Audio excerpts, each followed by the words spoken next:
Olá, meu querido irmão e minha querida irmã adventista do sétimo dia. A mensagem que eu venho trazer hoje é para você.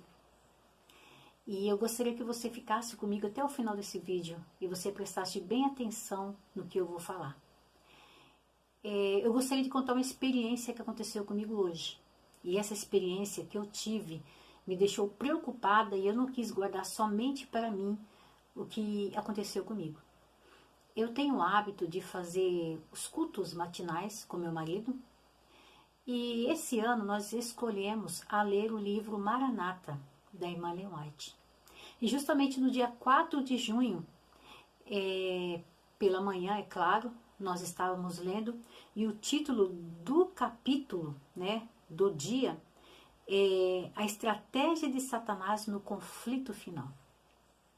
Nós, adventistas do sétimo dia, já sabemos qual é a estratégia de Satanás, o que ele vai fazer, quais são as suas artimanhas. Mas no decorrer da leitura, eu me deparei com um texto que me deixou alarmada.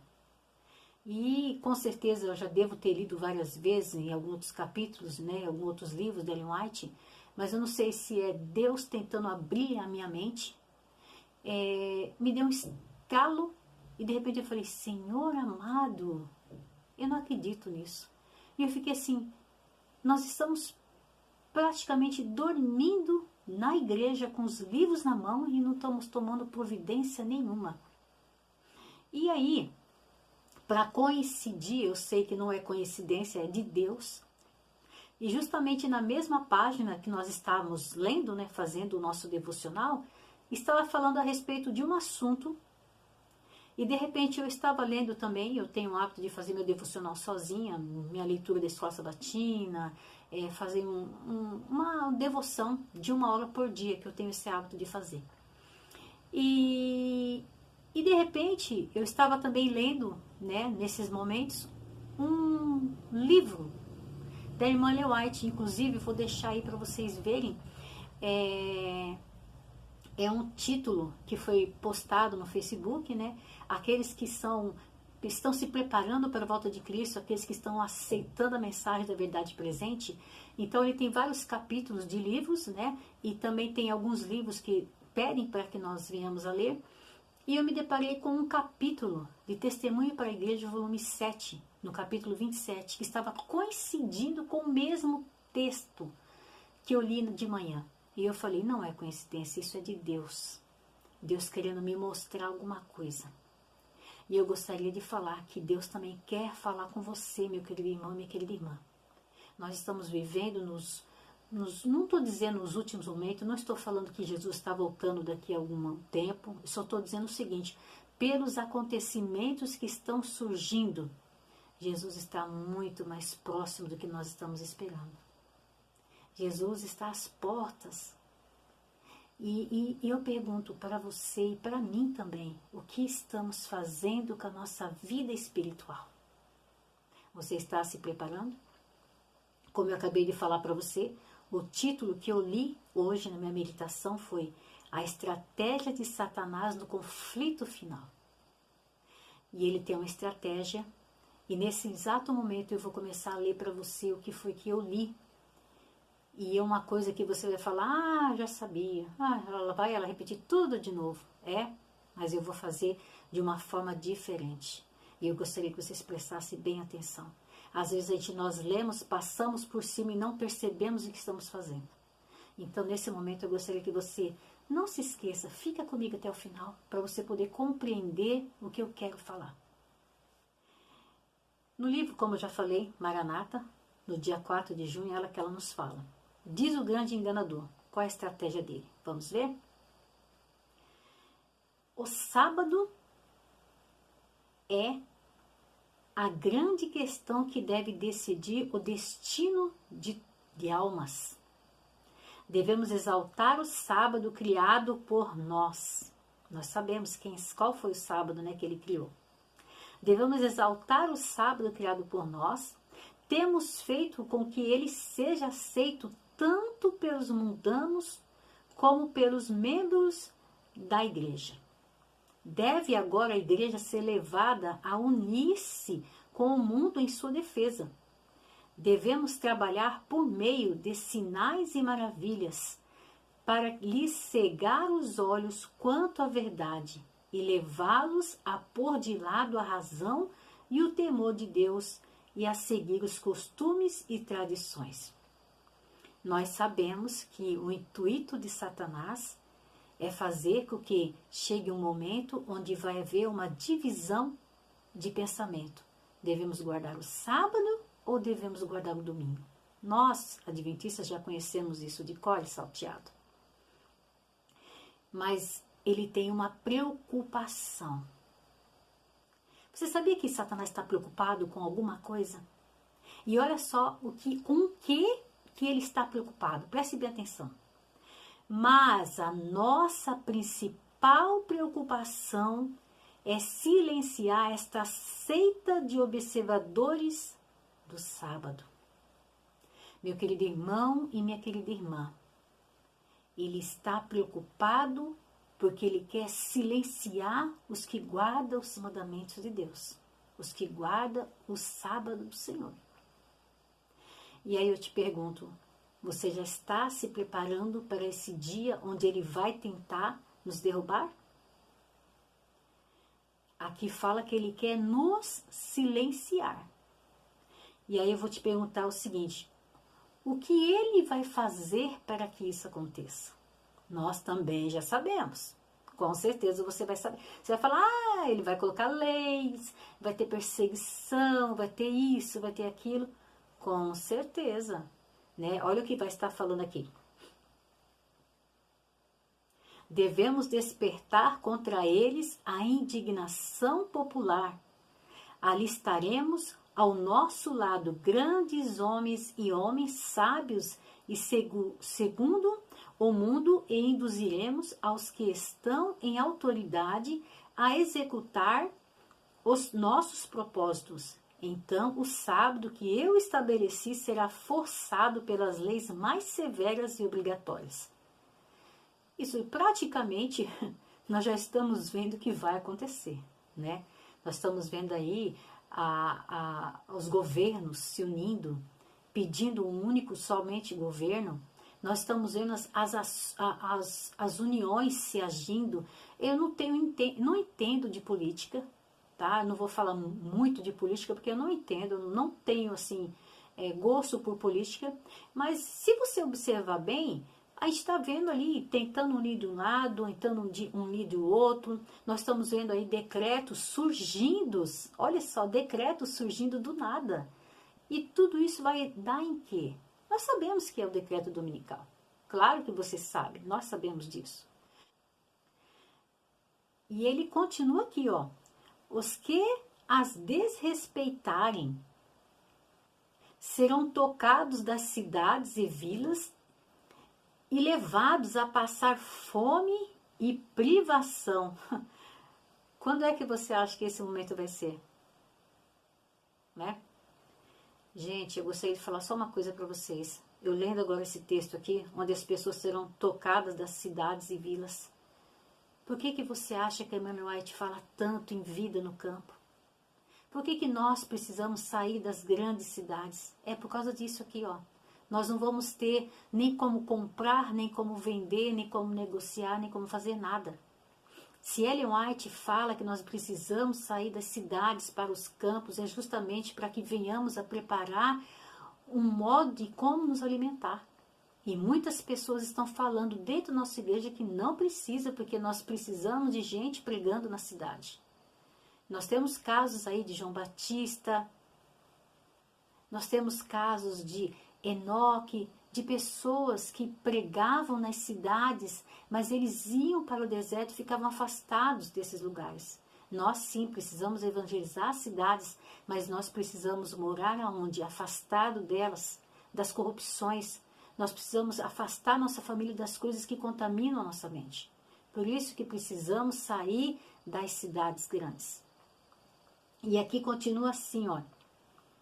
Uma vez que tenhamos o poder, mostraremos o que podemos fazer com os que não se desviam de sua fidelidade, Olha, não se desvie sua fidelidade a Deus. Olha, ele fala que ele vai fazer alguma coisa para aqueles que não querem se desviar dos caminhos de Deus. Agora que estamos pondo as igrejas protestantes e o mundo em harmonia com esse braço direito de nossa força, quem é o braço direito da força de Satanás? Nós sabemos. Finalmente, termos uma lei para exterminar a todos os que não se submeterem à nossa autoridade, quando se fizer da morte a penalidade da violação de nosso sábado. Então muitos dos que agora estão nas fileiras dos observadores dos mandamentos de Deus passarão para nosso lado. Vocês entenderam? Satanás está falando aqui o seguinte: quando chegar aquele grande decreto onde ninguém vai poder comprar e nem vender, quando chegar o decreto de morte, os destinos de todos já estão selados, porque nós sabemos que depois, quando chegar o decreto de morte, ninguém mais vai morrer, porque os 144 mil já estão selados e não vai ter mais morte depois disso. Mas antes disso, muitos vão morrer. Mas o interessante também é que antes disso, muitos vão passar para as fileiras de Satanás. Você vê que coisa interessante? Então, não é preocupante isso, meu querido irmão, minha querida irmã? Se nós não estivermos nos preparando hoje, nesse exato momento, nós vamos passar para as fileiras do inimigo? É claro, se nós estivermos com vida até lá. E aí eu pergunto, o que nós estamos fazendo para que não venhamos a cair nesse lado do inimigo? Você está fazendo alguma coisa? Eu preciso também fazer. E aí eu pergunto agora, de que forma? Como que ele vai conseguir fazer isso? Ah, não, mas quando chegar o decreto dominical, eu vou estar firme que nem uma rocha. Está enganado.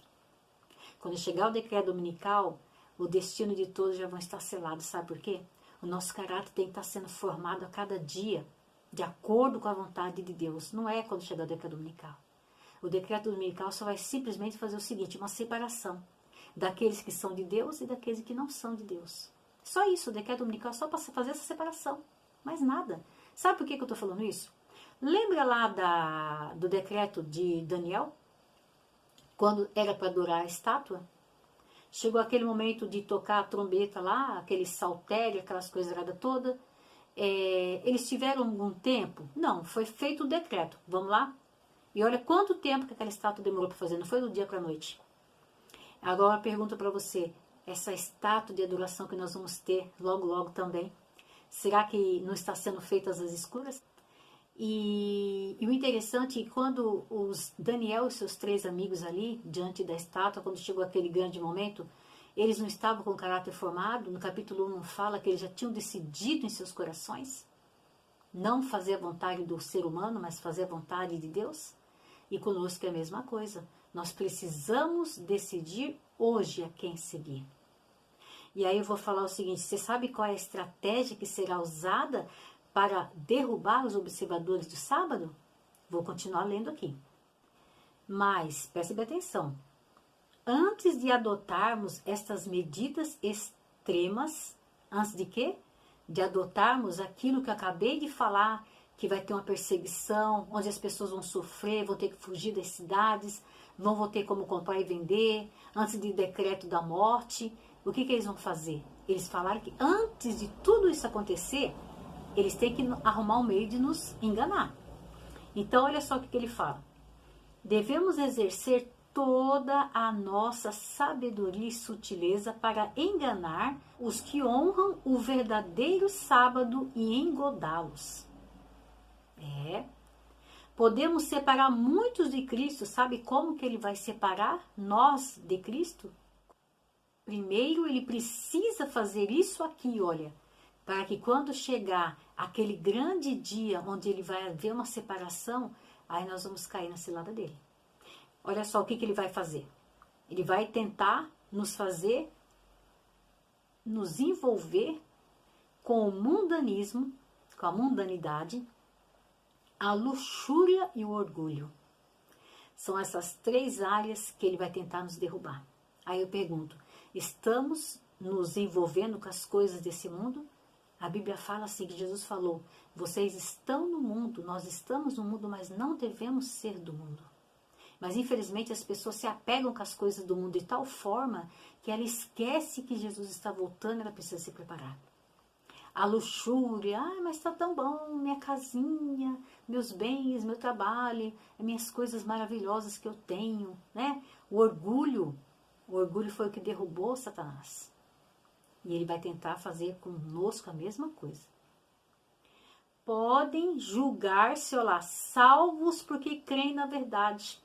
Ah, mas eu acredito. Imagina, eu acredito nessa profecia, acredito na Bíblia. Só acreditar. Porque fazer algo pela verdade, ou se converter verdadeiramente, ou mudar de vida, só acredita. Não acredita em Jesus, acredita em Espírito de profecia.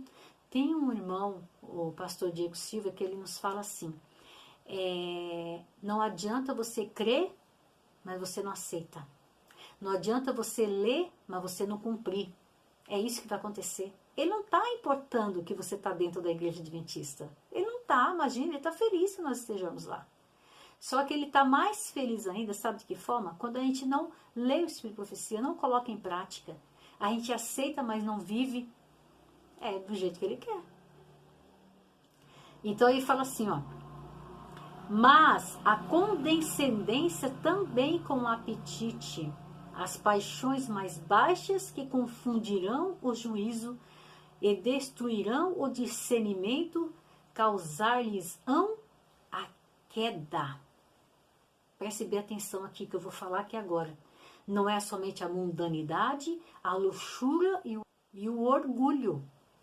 É o apetite pervertido e as paixões baixas. Foi isso que me deixou preocupada. Aqui está dizendo o seguinte, Satanás sabe, olha só, presta bem atenção aqui, ó, que o apetite e as paixões baixas confundirão e destruirão o discernimento. E por isso que vai nos causar a nossa queda, a nossa ruína. Aí eu pergunto, está sendo feito campanhas de saúde? Tá sim, tem muitos lugares que fazem, só que não pede para mudar. Olha só, eu vou ler. E lembra que eu falei para vocês? Eu vou passar aqui para vocês, aqui na tela depois, um roteiro para o estudo da verdade presente. E esse roteiro cita vários capítulos de alguns livros e alguns livros para nós lermos. E neste dia eu estava lendo Testemunhos para a Igreja, capítulo 7, e o capítulo do livro era 27. E aí coincidiu com a mensagem, justamente quando eu fiquei preocupada com a mensagem de saúde, da reforma de saúde, do apetite. Quando eu li isso daqui, eu acho que estava falando o quê? Da reforma de saúde. Não é importante isso? E olha, eu vou pegar uns textos aqui que ela citou, tá? A luz dada por Deus sobre a reforma de saúde é para a nossa salvação e salvação do mundo. Não é somente para nós, mas a salvação do mundo. Nós precisamos pregar reavivamento e reforma. O evangelho tem que andar junto com a reforma de saúde. Homens e mulheres devem ser informados quanto ao corpo humano preparado por nosso Criador como lugar de sua morada, e da qual ele deseja que sejamos fiéis mordomos. Estamos sendo fiéis mordomos? Sabendo que o Espírito Santo habita em nós? A verdadeira religião e as leis da saúde andam de mãos dadas. É impossível, presta bem atenção, é impossível trabalhar em prol da salvação de homens e mulheres sem apresentar-lhes a necessidade do afastamento dos prazeres pecaminosos que destroem, olha só, a saúde, afetam o espírito e impedem a verdade divina de impressionar a mente. Sabe uma coisa que eu achei interessante aqui? Não tem como pregar uma mensagem dessa sem avisar que precisamos nos arrepender, uma necessidade de afastamento dos prazeres pecaminosos. Você entendeu? Aqui esse texto está querendo dizer o seguinte: vitória sobre o pecado. Nós precisamos ter. No tocante ao alimento cárneo, devemos instruir o povo a nele não tocar. Gente, por favor, eu não estou aqui criticando quem come carne, quem deixa de comer. Eu só estou falando que o Espírito de Profecia fala que nós devemos nos abster desse tipo de alimentação, porque ele prejudica a nossa mente. E ela ainda fala o motivo. Seu uso é prejudicial ao melhor desenvolvimento das faculdades físicas, mentais e morais. Devemos fazer campanha, presta bem atenção aqui, ó. Devemos fazer campanha decidida contra o uso de chá e café. O chá aqui é aquele chá preto, né? O chá que tem a mesma coisa da cafeína. Mas aqui o interessante é que não é só isso. Hoje em dia, chocolate pode, refrigerante pode, cerveja sem álcool pode, tudo pode. Fica difícil, né? E ainda tem pessoas, eu já cheguei uma vez a pregar e falei a respeito disso aqui, ó, que eu estou falando aqui agora. E uma pessoa teve coragem de depois vir perguntar para mim: irmã, tá na Bíblia que não pode comer carne? Eu falei: irmão, nós somos o templo do Espírito Santo. Não precisa falar mais nada. A carne está sendo prejudicial à saúde. A carne está contaminada. E a pessoa ainda pergunta se está na Bíblia. Ah, se não está na Bíblia, então... Aí perguntaram para mim também: o café está na Bíblia? O que eu posso falar? Quando a pessoa ela quer conviver com o pecado, mesmo sabendo que está errado, a gente não tem como argumentar. Deixa a pessoa escolher o caminho que ela quer seguir. E o interessante é que muitas pessoas acham que não tem necessidade de fazer essa reforma. E se você acompanhou e você viu o que Satanás está falando, que vai tentar nos derrubar através do quê? Do mundanismo, do orgulho, da luxúria e do apetite pervertido das paixões baixas. Aí eu pergunto para você, meu querido irmão, minha querida irmã, precisamos ou não fazer a reforma da nossa saúde? Precisamos mudar ou não? Isso não é preocupante? Se por acaso você ainda continua em alguma dessas práticas que eu li aqui a respeito da alimentação, do chocolate, do café, do refrigerante, da carne e seus derivados, não é preocupante? Satanás fala aqui que ele vai tentar nos derrubar através do nosso apetite. E se você não mudar o seu apetite de acordo com a vontade de Deus que está escrito lá em Gênesis, qual era o alimento verdadeiro que Deus pediu? Legumes, frutas, verduras e cereais? Como é que vai ficar a sua mente? Como é que você vai conseguir se subordinar a Deus se você não aceita a reforma de saúde? E aqui, para finalizar, eu gostaria de falar o seguinte: aproxima-se o tempo em que, por motivo de iniquidade da raça caída, toda a criação animal gemerá com as doenças que amaldiçoam a terra. E nós não estamos vendo aí? Devemos abandonar todo o alimento, carne e seus derivados. Isso é eu que estou falando. E eu gostaria de falar um exemplo a seguir. Lá no livro Santificação, na página 23, está dizendo o seguinte: hoje há entre os professos cristãos muitos que haveriam de julgar que Daniel era por demais esquisito e o considerariam mesquinho e fanático. Hoje tem pessoas que acreditam nisso. Para que deixar de comer isso? Para que deixar de comer aquilo? Ai, mas que coisa! Para que? Não precisa. Deus conhece o nosso coração. Deus conhece, sim. Se você é fiel ou não, Deus conhece, com certeza. Mas nós vamos colher os frutos daquilo que nós estamos plantando. Não vamos esquecer disso. Eles consideram a questão do comer e beber como de muita pequena importância, para exigir tão decidida resistência. Ah, para quê? Mas aí eu vou falar o motivo.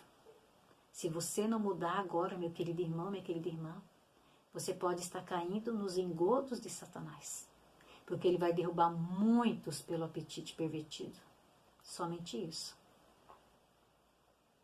Daniel poderia haver encontrado uma desculpa plausível para desviar-se de seus estritos hábitos de temperança. Ele poderia. Ele estava numa terra longe, estava num lugar afastado da sua família, da sua terra, da sua cidade, da sua religião ali, né?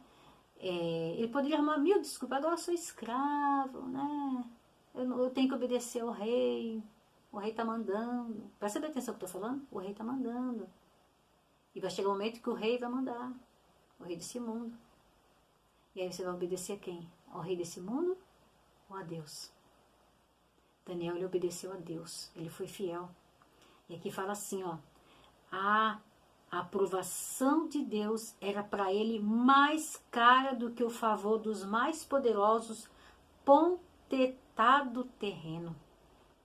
Mais cara mesmo do que a sua própria vida. Ele amava tanto a Deus que fosse o caso dele ter que morrer, mesmo obedecendo a Deus, ele morreria. Foi o que ele fez. Antes obedecer a Deus do que pecar. Será que esse é o seu pensamento e o meu pensamento? Vamos cuidar, vamos mudar nosso modo de pensar, de agir, de falar. Vamos mudar nossos entendimentos, nosso tipo o que nós estamos fazendo, nosso pensamento, nossas palavras, nossos atos. Vamos cuidar da nossa alimentação, vamos largar aquilo que não é da vontade de Deus. Porque o inimigo ele já está declarando o que ele vai fazer para nos derrubar. E nós lendo tudo que está escrito e não mudamos. Misericórdia, irmãos. Vamos mudar. Vamos nos preparar para a volta de Jesus Cristo. Vamos levantar a bandeira do Evangelho, do reavivamento e da verdadeira reforma. Esse é meu desejo e minha oração. Que venhamos nos preparar, meus irmãos, porque nós sabemos que os tempos estão indicando, estão nos mostrando que Jesus está voltando. Esse é meu desejo e minha oração. E que Jesus te aguarde e te abençoe. Esse é meu desejo. Em nome de Jesus, amém.